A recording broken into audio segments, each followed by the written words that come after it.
warahmatullahi wabarakatuh. Selamat siang. Nama saya Rani Purnamasari, NIM 218010081, kelas 5A2 Manajemen. Baiklah, di sini saya akan menjelaskan cara mengukur rasio keuangan, yaitu bagaimana cara mengukur rasio likuiditas. Selamat menyaksikan. Baiklah teman-teman, sebelum kita masuk ke tema dan subtemanya, ada baiknya kita mengetahui dulu apa sih rasio. Nah, rasio itu adalah angka yang menunjukkan hubungan sistematis antara suatu jumlah dan jumlah yang lain. Nah, berdasarkan hubungan antara kedua hal ini, kita dapat menganalisa suatu kondisi keuangan. Nah, misalnya, jika kita ingin mengetahui berapa keuntungan dalam penjualan satu periode, nah, kita dapat membagi laba sebagai pembilang dengan total penjualan dalam satu periode sebagai penyebut.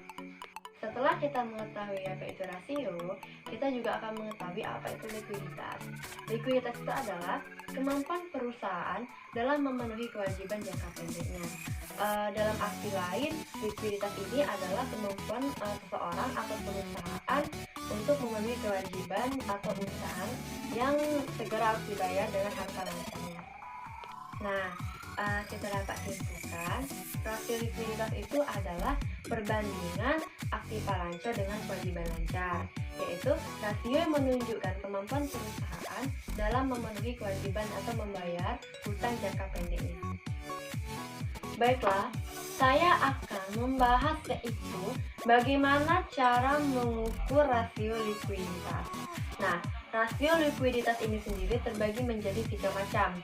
Yang pertama adalah current ratio, yang kedua quick ratio, dan yang ketiga adalah cash ratio.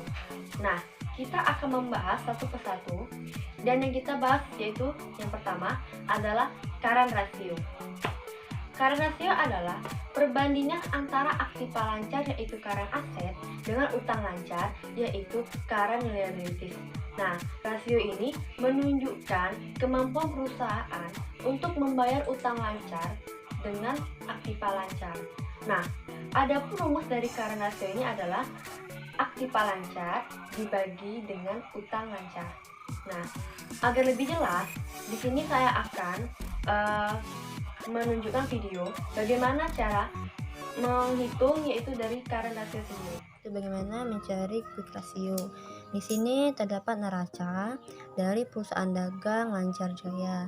Nah, di sini terdapat aktiva lancar, aktiva tetap, pasiva, dan ekuitas. Nah, untuk mencari quick ratio tersendiri yaitu dengan rumus aktiva lancar dibagi dengan utang lancar. Nah, 10.350.000 ini didapat dari jumlah aktiva lancar yang dari piutang, kas, persediaan, perlengkapan, asuransi, sewa, dan utang lancar pun 8.250.000 itu didapat dari jumlah utang. Nah, mendapatkan hasil 1,25 jika dipersenkan menjadi 125%. Baiklah, kita akan membahas yang kedua, yaitu quick ratio. Nah, quick ratio ini menunjukkan kemampuan perusahaan dalam membayar kewajiban jangka pendek menggunakan aktiva lancar. Nah, rumus dari quick ratio ini terdiri dari aktiva lancar dikurangi dengan persediaan dibagi dengan utang lancar. Nah, untuk memperjelas agar lebih jelas, saya akan menjelaskan bagaimana cara menghitung dari quick ratio ini sendiri. Quick ratio ini juga hampir sama dengan quick ratio aktiva lancar dikurangi persediaan dibagi utang lancar, yang mana 10.350.000 ini didapat dari jumlah aktiva lancar dan dikurangi 3.900.000 didapat dari jumlah persediaan. Nah, 8.250.000 ini dapat dari jumlah utang dan mendapatkan hasil 0,78 jika dipersenkan menjadi 78%. Nah, kita akan bahas yang ketiga, yaitu cash ratio. Cash ratio ini sendiri mengukur besarnya uang kas yang tersedia untuk memenuhi kewajiban jangka pendek yang ditunjukkan dari tersedianya dana kas dan setara kas. Nah, contohnya adalah rekening giro. Rumus dari cash ratio ini juga adalah cash dibagi dengan utang lancar. Nah, agar memperjelas, di sini saya akan menjelaskan bagaimana cara menghitung cash ratio. Yaitu kas dibagi dengan utang lancar, di mana 1.250.000